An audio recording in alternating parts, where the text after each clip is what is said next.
پیارے آقا صلی اللہ تعالی علیہ وآلہ وسلم نے ارشاد فرمایا، جس نے ماہ رمضان المبارک کو پایا اور اس کے روزے نہ رکھے، فرمایا وہ شقی یعنی بدبخت ہے۔ اور ارشاد فرمایا، جس نے اپنے والدین یا کسی ایک کو بڑھاپے میں پایا اور اس کے ساتھ اچھا سلوک نہ کیا، وہ بھی بدبخت یعنی شقی ہے۔ اور فرمایا، جس کے پاس میرا ذکر ہوا اور اس نے مجھ پر درود پاک نہ پڑھا، وہ بھی شقی یعنی بدبخت ہے۔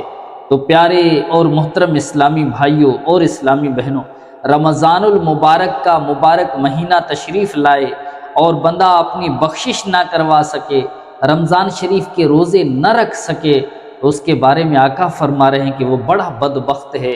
اور والدین میں سے اگر کسی کو بڑھاپے میں پائیں، ان کی خدمت نہ کر سکیں، تو فرمایا وہ بھی بڑا بدبخت ہے۔